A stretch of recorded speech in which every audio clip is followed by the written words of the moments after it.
نیکی میری هستم، فارغ التحصیل فیزیک مهندسی. بعد از فارغ التحصیل شدنم دنبال یک کار بودم که توش هم هنر باشه و هم بتونم درآمد داشته باشم ازش.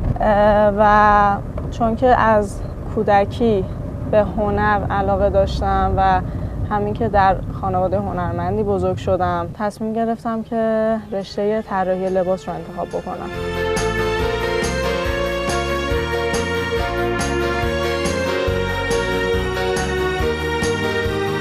این مدل من خیلی دوست دارم. اتفاقا خیلی هم عجله دارم. خیلی هم عجله داری؟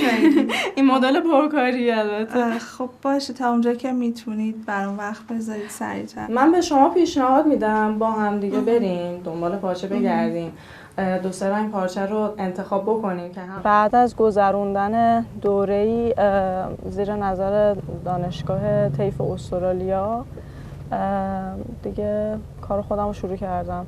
الانم البته 4 سال میگذره از دوره‌ای که فارغ التحصیل شدم در واقع، اما خب دیدم که باز دوست دارم استقلال خودم رو حفظ بکنم و یه کاری رو خودم شروع بکنم. آستینم تا همین دم ساعتم باشه. دم ساعت 77 قد دلخواه آستینه. بله. ما در اینجا کار طراحی و دوخت مانتو انجام میدیم به همراه گروه خوبمون. هر کدوممون تک تک وظیفه‌ای داریم و در کنارش نظر همدیگر هم میخوایم. واقعا میتونیم بگیم یه گروه خوب و منسجمی هستیم. سلام. حال شما؟ مرسی. خسته نباشید. لباس من آماده. بله. بفرمایید. بفرمایید. اینم مانتوی شما همون جوریه که خواسته بودید. عالیه.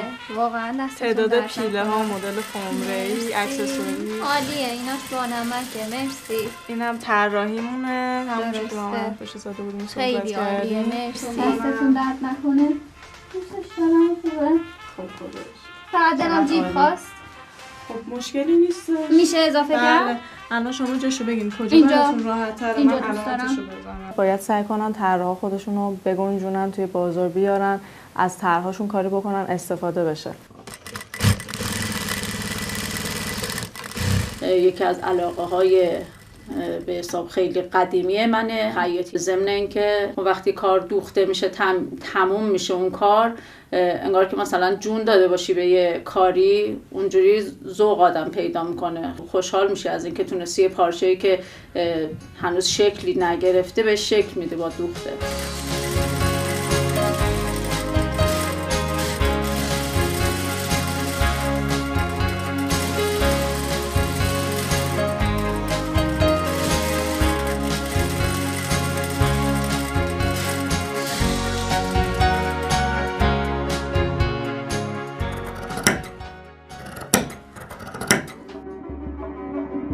شما زرش بالا دارین امروز؟ من مثل شما گیاهخوار نیستم، میتونم گوش بخورم. من البته کسایی که با هم کار کردن بیشترشون به سمت گیاهخواری اومدن، کم کم همه گیاهخوار شدن. ولی دوست ندارم کسی به خاطر من بخواد نوع غذا خوردنش رو عوض بکنه. سرمه یه جیباش آماده است. آره جیبش آماده است. بس شد. فقط وصل نشده باشه. بله. مشکیا ولی نبریدیم نه. دوست داشتم یه تولیدی بزرگی داشته باشم که توشون به خانم‌های سرپرست خانوار آموزش بدیم و در اونجا یه محلی بشه برای کسب درآمدشون. ولی خب هنوز تا رسیدن به اون هدف راه داریم. شما رأس ساعت میرسین؟ بله چشم حتما. مرسی. ممنون. قربونتون. خداحافظ. خانم اکبری رأس ساعت 5 برای مصاحبه میرسن اونجا. خواستم آماده باشین. ما هم سعیمون رو کنیم هر جور شده برسیم تا اون موقع.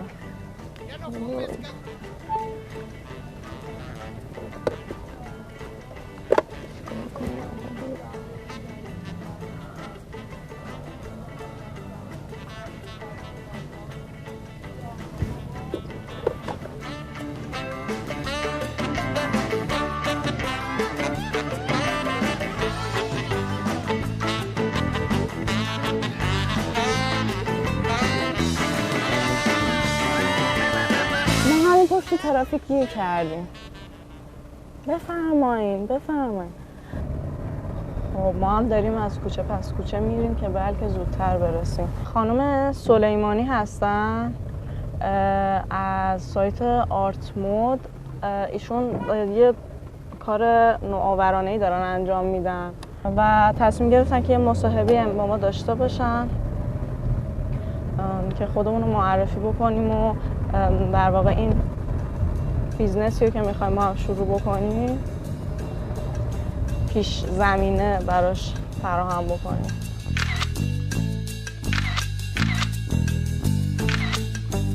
آرت اومده این کار رو یه کمی ساده‌اش کرده و این فرصت رو در اختیار طراحان قرار داده و اینکه اون بازار رو براشون در واقع تعریف بکنه. برام کمی از سبک طراحیتون تعریف می‌کنید که اصلا چجوری طراحی می‌کنید؟ سبک طراحی من ترکیبی از پاریسین استایل و سبک شرقی و ایرانیه.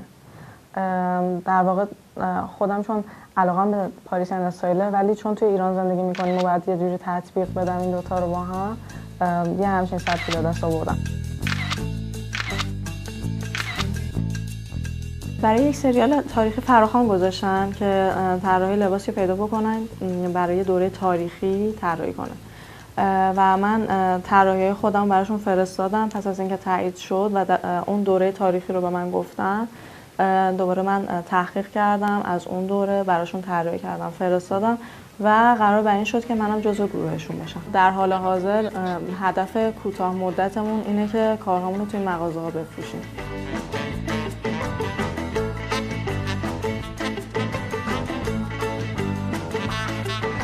دوست دارم هر کسی که کار منو میبینه اون چیزی که براش تداعی میشه شیک بودن و منحصر به فرد بودن کار باشه به همراه جنس خوب و کیفیت خوبش. سلام آقای سلامی.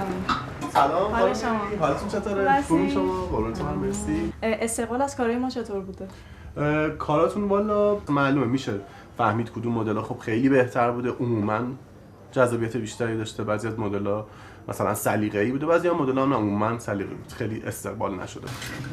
مثلا روی این مدل ما خیلی استقبال داشتیم. یعنی مدل خیلی خاصه که نمونهش نبوده تا حالا. واسه همین خب چون خانم‌ها خیلی دوست دارن این مدلایی بپوشن که کسی نداشته. اینو با پارچه‌های دیگه‌ای هم میشه ترکیب کرد. والا من فکر می‌کنم ترکیبش یه ذره با پارچه‌های دیگه، یعنی این ترکیب الان خوب بوده. حالا این رنگ صورتی چرکو که من خودم خیلی دوست داشتم، کلا تو این یه ساله خیلی روش استقبال شده. این مدل خرج‌کاری هم که روش اومده به نظرم خیلی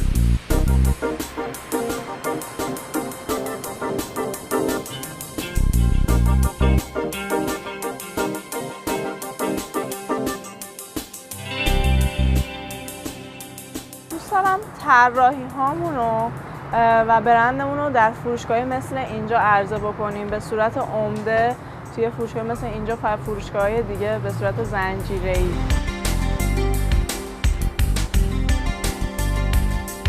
تصمیمی که برای آینده کاریم دارم اینه که مدی رو ارائه بکنم به مردم که زنان ایرانی اون چیزی که واقعا شایستگیشو دارن بپوشن.